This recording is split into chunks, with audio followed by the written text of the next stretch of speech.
എന്റെ മക്കൾ എന്റെ കൂടെ ജീവിക്കുന്നത്. അച്ഛന്റെ കൂടെ നിൽക്കുന്നു. അച്ഛന്റെ കൂടെ നിൽക്കോ മക്കൾ? അച്ഛന്റെ കൂടെ നിൽക്കോ മക്കൾ? അച്ഛന്റെ കൂടെ നിൽക്കോ?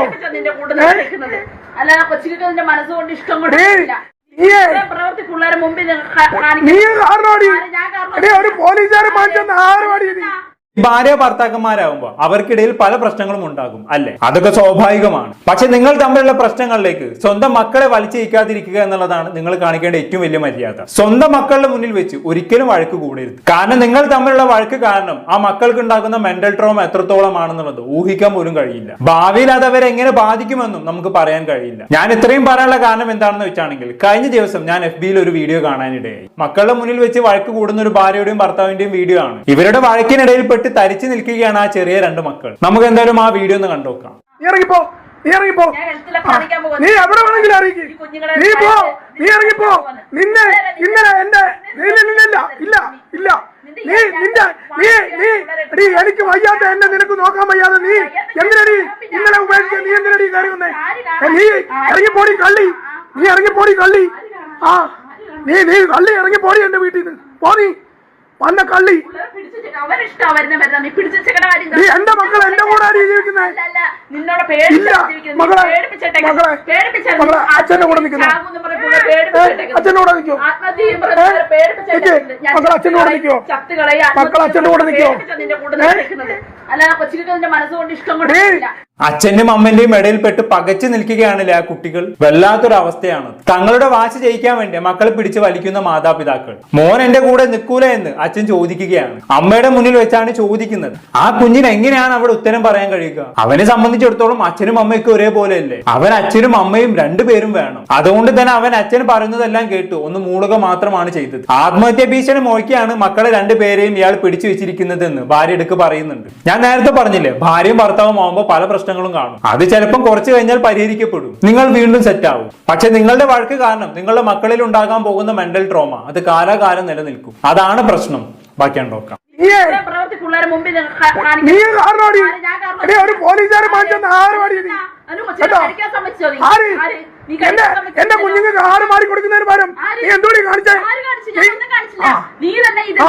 അത് തന്നെ ഒന്നും കാണിച്ചിട്ടില്ല. എന്റെ കുഞ്ഞുങ്ങൾക്ക് ആറ് കൊണ്ടുവന്നപ്പോ അവർക്കത് കൊടുക്കാൻ വയ്യ. അവിടുന്ന് ഇറങ്ങി പറഞ്ഞിട്ട് രണ്ടാം തള്ള വിളിച്ചപ്പോ നീ എന്തിനാടി എന്റെ കൂടെ വന്നേ?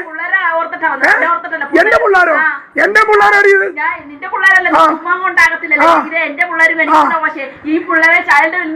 എന്നെ ഏൽപ്പിച്ചേക്കുന്നത് നിന്റെ വീട്ടിൽ കൊണ്ടുവരുന്നില്ല. എന്റെ എന്നാ പോറങ്ങി നിന്റെ അമ്മച്ചി തള്ള ഉണ്ടല്ലോ, നിന്റെ അമ്മച്ചി തള്ള അവിടെ അടിമയായിട്ട് ഞാൻ കിടക്കുന്നില്ല. നീ പോ ഓടി അവിടുന്ന്. നീ പോ. എന്നെ കുറച്ച് കൂട്ടുകാർ പറ്റിച്ചിട്ടുണ്ട്. നീ പോ. നീ എന്തിനു വലിക്കേറിയില്ല വന്നേ? നീ പോ, ഇറങ്ങിപ്പോ. നീ എല്ലാരും കാണാനും ചോടി. നീ ഇറങ്ങി പോടി. എന്റെ കുഞ്ഞുങ്ങൾക്ക് ആഹാരം കൊടുക്ക പന്നലേ. മക്കളെ, നിങ്ങൾക്ക് രാവിലെ ആഹാരം തരാറുണ്ടാക്കണം അമ്മ? അവിടെ തുപ്പ്. മക്കളെ, നിങ്ങൾ സ്കൂളിൽ വിടാറുണ്ടോ? മക്കളെ, അവിടുന്ന് സ്കൂളിൽ നിന്ന് ടീച്ചറെ വിളിച്ചിട്ട് അമ്മ കൊണ്ടുപോകാൻ തയ്യാറാണോ? നിങ്ങളെ പഠിപ്പിക്കാനും നിങ്ങളെ വളർത്താനും തിരുവാങ്കൂർ മെമ്പറുണ്ട്. സ്കൂളിൽ നിന്ന് വിളിച്ചിട്ട് നിങ്ങളുടെ അമ്മ ഇട്ടോ? നിങ്ങൾ സ്കൂളിൽ വിടാറുണ്ടോ?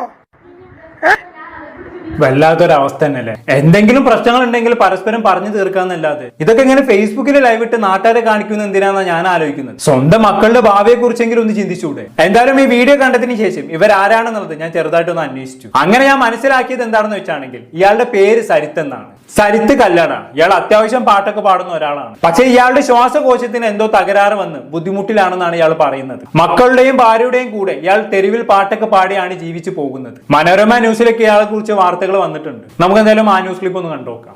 എന്റെ ശ്വാസകോശത്തിന്റെ ഒരു ഭാഗം നീക്കം ചെയ്യുന്ന ഒരു സർജറിക്ക് വേണ്ടി വെയിറ്റ് ചെയ്യുകയാണ്. സുഖമില്ലാത്ത 2 കുട്ടികൾ കൂടിയുണ്ട്. എന്റെ പാട്ടുകൾ കേൾക്കുമ്പോൾ നിങ്ങൾ എന്തെങ്കിലും ചെറിയൊരു സഹായം തരണമെന്ന് വിനീതമായി അഭ്യർത്ഥിക്കുകയാണ്.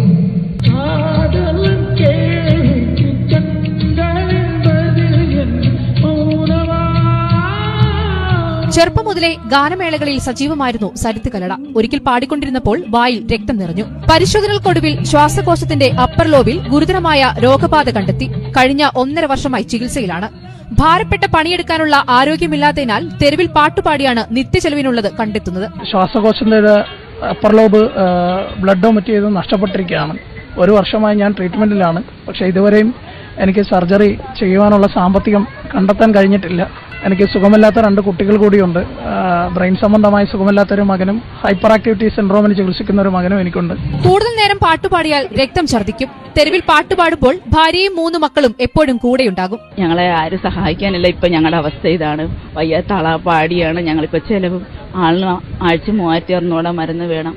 ഞങ്ങളിപ്പം മഴയായാലും ഇങ്ങനെ ഇറങ്ങി വന്നത് ഞങ്ങൾ പട്ടിണിയാകും മക്കളും. പാട്ടുപാടി കിട്ടുന്ന തുക വാടകയ്ക്കും ഭക്ഷണത്തിനും മാത്രമേ എത്തിക്കൂ. സരിത്തിന്റെ ജീവിതവും പാട്ടും തിരിച്ചുപിടിക്കണമെങ്കിൽ നമ്മളും സഹായിക്കണം.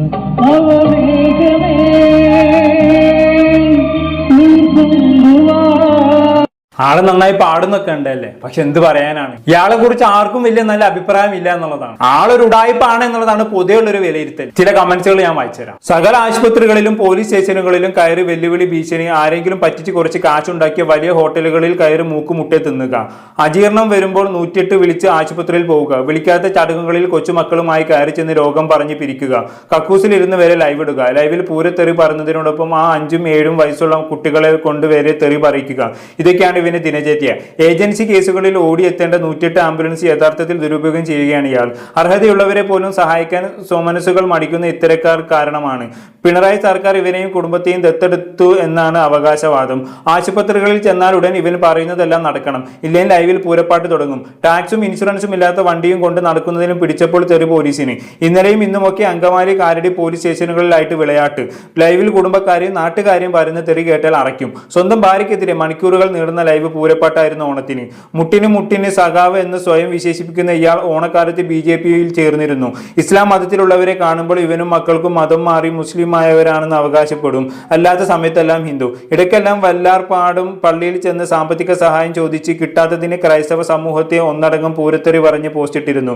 യഥാർത്ഥത്തിൽ ഇവന് ചെറിയൊരു സർജറിയുടെ ആവശ്യമേ ഉള്ളൂ എന്ന് അമൃതയിൽ ഒരു സുഹൃത്തിൽ നിന്ന് അറിഞ്ഞിരുന്നു. പക്ഷെ ഇവന് അതൊന്നും അല്ല പ്രശ്നം. പണിയെടുക്കാതെ തിന്ന് ജീവിക്കണം. അതിന് തുലയ്ക്കുന്നതോ നാളെയോ വാഗ്ദാനങ്ങളാകേണ്ടി വരുന്ന 2 പിഞ്ചു കുഞ്ഞുങ്ങളുടെ ഭാവിയും. വീഡിയോയിൽ കാണുന്നത് പോലെയല്ലേ ഇവൻ ലോക നാറിയാണ്. ആ കുഞ്ഞുങ്ങളെ വെച്ച് വീഡിയോ പിടിച്ച് സോഷ്യൽ മീഡിയയിൽ ഇട്ട് പൈസ ഇരക്കലാണ് ഇവന്റെ മെയിൻ പരിപാടി. ആ സ്ത്രീ ജോലിക്ക് പോയാണ് ഈ മക്കളെ നോക്കിയിരുന്നത്. ഇവന്റെ പൈസ മാത്രം മതി. ഇവന്റെ ശല്യം കാരണം സൈ കെട്ടാണ് ആ ചേച്ചി പോയത്. മക്കളെ കൊണ്ടുപോകാൻ ഇവൻ സമ്മതിക്കില്ല. കാരണം മക്കളെ കൊണ്ടുപോയി കഴിഞ്ഞാൽ ഇവന് അതുക്കുങ്ങളുടെ ഫോട്ടോയും വീഡിയോയും വെച്ച് കാശ് കൊടുക്കാൻ പറ്റില്ലല്ലോ. അവന് കണ്ണ് കാണില്ല എന്ന് പറഞ്ഞ് പണ്ട് ഈരാറ്റുപേട്ടയിൽ വന്ന് പാട്ട് പാടി കൂടെ ഒരുത്തനെ കൂടെ ഉണ്ട്, പാവം കണ്ണ് കാണില്ല എന്നും പറഞ്ഞ് നാട്ടുകാർ ബസ്സിൽ കയറ്റി സീറ്റിൽ പിടിച്ചിരുത്തി. വീട്ടുകാത്തിരിപ്പള്ളി ബസ്സിൽ സംശയം തോന്നി ഞാൻ ബസ്സിൽ കയറി കാഞ്ഞിരപ്പള്ളിയിൽ ഇറങ്ങി നോക്കുമ്പോൾ പുല്ലുപോലെ 2 പേരും ചാടി ഇറങ്ങി കള്ളന്മാർ. കണ്ടല്ലോ, ഇവൻ ഫുൾ ഉടായ്പാണെന്നാണ് പലരും പറയുന്നത്. സത്യാവസ്ഥ എന്താണെന്നുള്ളത് നമുക്ക് അറിയില്ല. പക്ഷേ ഇയാളുടെ ഫേസ്ബുക്ക് പേജിൽ കയറി നോക്കിയാൽ ഇഷ്ടംപോലെ ലൈവ് വീഡിയോകൾ കാണാം. എന്തായാലും ഇയാളെ കുറിച്ച് വന്ന മറ്റൊരു ന്യൂസ് ക്ലിപ്പും കൂടി ഉണ്ട്, അതും കൂടി ഒന്ന് കണ്ടോക്കാം. നാട്ടുകാർ ചെവി പൊത്തിപ്പിടിച്ച് നടക്കേണ്ട രീതിയിൽ നടുറോഡിൽ സ്പീക്കർ വെച്ച് പാട്ടുപാടിയ യുവാവിനെ അറസ്റ്റ് ചെയ്ത് എറണാകുളം നോർത്ത് പോലീസ്. കൊല്ലം സ്വദേശി സരിത്തിനെയാണ് പൊതുജന ശല്യത്തിന് പോലീസ് അറസ്റ്റ് ചെയ്തത്. ഇയാൾ പാട്ടുപാടാനായി കൊണ്ടുവന്ന സ്പീക്കറും മൈക്കും മൊബൈൽ ഫോണും പോലീസ് പിടിച്ചെടുത്തു.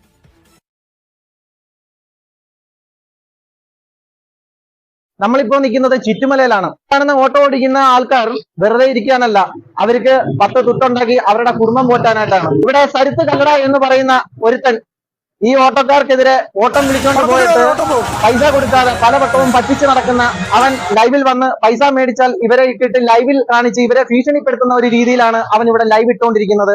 അവൻ തെറ്റിദ്ധരിപ്പിച്ചുള്ള വീഡിയോസ് ആണ് അവൻ പലവട്ടവും ചെയ്തുകൊണ്ടിരിക്കുന്നത്. ഇവിടെ ഒരു ചേട്ടനെ ഓട്ടോ വിളിച്ചുകൊണ്ട് ഒരിടത്ത് ഓട്ടം പോയിട്ട് അവിടുന്ന് തിരിച്ചു വന്നപ്പോൾ 350 രൂപ കൊടുത്തു. 300 രൂപ ഓട്ടം 50 രൂപ എക്സ്ട്രയും കൊടുത്തു. എന്നിട്ട് പിറ്റേ നമ്മൾ ലൈവ് ഇട്ടിട്ട് പറഞ്ഞു നാണമില്ലാതെ സരിത്തെ നിനക്ക് ഇങ്ങനെ പറ്റിച്ച് ജീവിക്കാൻ എന്നാണ് എനിക്ക് പറയാനുള്ളത്. ഈ ഓട്ടോക്കാർ എടുത്താൽ നമുക്ക് ചോദിക്കാം, വണ്ടി വിളിച്ചോണ്ട് പോയ പൈസ തരത്തില്ല. 9,000 രൂപ 9,000 രൂപ പുതിയ വണ്ടി 9,000 രൂപ കൊടുക്കാറുണ്ട്. ഇതേവരെ പൈസ കൊടുത്തിട്ടില്ല. വീട് സാധനം കൊണ്ടുവന്നു എറണാകുളത്ത് നിന്ന് വീട് സാധനങ്ങൾ കൊണ്ടുവന്നെയാണ്. ഈ ഇരിക്കുന്ന ആൾക്കാരെ എല്ലാം പറ്റിച്ച് ജീവിക്കുകയാണ് അവൻ. ഈ കാരണം ഇവിടെ ഇരിക്കുന്ന ഓട്ടോക്കാർക്ക് ഒരു ഓട്ടം പോലും കിട്ടാത്ത അവസ്ഥയിൽ ആക്കിയിരിക്കുകയാണ്. ഈ കാണുന്ന ഡിപ്പാർട്ട്മെന്റിൽ ഇരിക്കുന്ന അധികാരികൾ ഇവർ പാവം പിടിച്ച ഓട്ടോ തൊഴിലാളികളാണ്. അവർ ജീവിക്കാൻ വേണ്ടിയിട്ടാണ് ഈ ഓട്ടോ എടുത്തുകൊണ്ട് രാവിലെ വീട്ടിൽ നിന്ന് ഇറങ്ങുന്നത്, ഒരു നേരത്തെ അന്നം മേടിക്കാൻ വേണ്ടിയിട്ട്. ഇവന്റെ ലൈവ് കണ്ടിട്ട് ഇവനെതിരെ ശബ്ദമുയർത്തുന്നവർ ഒരു കാര്യം മനസ്സിലാക്കണം, ഇവൻ കള്ള വീഡിയോസ് ആണ് കൂടുതലും ചെയ്തുകൊണ്ടിരിക്കുന്നത്. ഈ ആൾക്കാരെ പറ്റിച്ച് ജീവിക്കാൻ മാത്രം ഒരു സ്വഭാവമാണ് അവനുള്ളത്. നിങ്ങൾക്കെല്ലാം എന്ത് അനുഭവങ്ങളൊക്കെയാണ് പറ്റിയിട്ടിരിക്കുന്നത്? ഇവിടെ പലരും ഓട്ടം പോയിരുന്നു അവന്റെ പേർക്ക്. അങ്ങനെ ഓട്ടം പോയിരുന്നത് ഞാൻ വണ്ടി വിളിച്ച് കയറ്റി എന്നെ പടപ്പേരെ കൊണ്ടുപോയിരുന്നു. 300 രൂപ തന്നിട്ട് പറഞ്ഞ് 50 അണ്ണൻ ഇരിക്കട്ടെ എന്നും പറഞ്ഞ് എടുത്ത് വണ്ടി ഇറങ്ങിപ്പോയി. പിറ്റേന്ന് ഞങ്ങൾ ചായ കുടിക്കാൻ പോയപ്പോഴേ അവര് എന്തൊരു പ്രശ്നം ഉണ്ടായിരുന്നു. അങ്ങനെ പുള്ളിക്കാരൻ എന്തോ പറഞ്ഞു, അങ്ങനെ തീറ്റവിളയായിട്ട് പുള്ളി എന്റെ പറഞ്ഞു എനിക്ക് 350 രൂപ അധികം തന്നെ. എന്റെ കയ്യിൽ നിന്ന് 350 രൂപ ഇവിടുന്ന് പടപ്പക്കരാണ് പോകുന്നതിന് വാങ്ങിച്ചു. 350 രൂപയില്ല. രാവിലെ പടപ്പക്കരെന്ന് പറയുന്ന സ്ഥലം വരെ പോവാൻ 350 രൂപയില്ല. അവനാ 350 രൂപ കൊടുത്തതിന്റെ കഴപ്പ്. പിന്നെ പിള്ളേരെ കൊണ്ടുവന്നിട്ട് വീഡിയോ വണ്ടിക്കകത്തിരുത്തി വീഡിയോ കൊടുക്കുക. അതിനൊക്കെ തന്നെ ഈ അമ്പലങ്ങളിൽ കുഞ്ഞുങ്ങളെ കൊണ്ടുവന്ന് അവർക്ക് പിച്ച എടുക്കുക. ആ പൈസ ഒന്നും മാറിപ്പോവുക, വെള്ളം അടിക്കുക. അവന് ഓട്ടം കൊള്ളാലോ. എല്ലാവർക്കും ഇയാളെ കുറിച്ച് പരാതിയാണല്ലോ. ഒരു പൊതുശല്യമാണെന്നുള്ള രീതിയിലാണ് എല്ലാവരും ഇയാളെ കുറിച്ച് സംസാരിക്കുന്നത്. ഇയാളുടെ അസുഖത്തെ കുറിച്ചൊന്നും നമുക്ക് കൂടുതൽ ഡീറ്റെയിൽസ് അറിയില്ല. പക്ഷെ സ്വന്തം മക്കളെ കൊണ്ടുവന്ന് രോഗവും ദാരിദ്ര്യവും ഒക്കെ പറഞ്ഞ് പൈസ പിരിച്ച് ആ പൈസ കൊണ്ട് കള്ളും കുടിച്ച് നടക്കലാണ് ഇയാളുടെ മെയിൻ പരിപാടി എന്നാണ് നാട്ടുകാർ പറയുന്നത്. എന്തായാലും ഇയാളുടെ മക്കളും ഭാര്യയും നിലവിൽ ഇയാളുടെ കൂടെ ഇല്ലെന്ന് തോന്നുന്നു. ആ മക്കൾക്കെങ്കിലും നല്ല ഭാവി കിട്ടട്ടെ എന്നല്ലാതെ എന്താ പറയാ. ഇങ്ങനെ മാതാപിതാക്കളുടെ പ്രശ്നങ്ങൾക്കിടയിൽപ്പെട്ട് സ്വന്തം ബാല്യം നഷ്ടപ്പെടുന്ന എത്ര മക്കളാണല്ലേ നമുക്ക് ചുറ്റുമുള്ളത്. ഇതൊക്കെ കാണുമ്പോഴാണ് നമ്മളൊക്കെ എത്ര ഭാഗ്യവന്മാരാണെന്ന് തിരിച്ചറിയാൻ കഴിയുന്നത്. എന്തായാലും കൂടുതലൊന്നും ഞാൻ പറയുന്നില്ല. എന്താണ് നിങ്ങൾക്ക് തോന്നുന്നത്? താഴെ കമന്റ് ബോക്സിൽ രേഖപ്പെടുത്തുമല്ലോ. അടുത്തൊരു ടോപ്പിക്കുമായി വീണ്ടും കാണാം.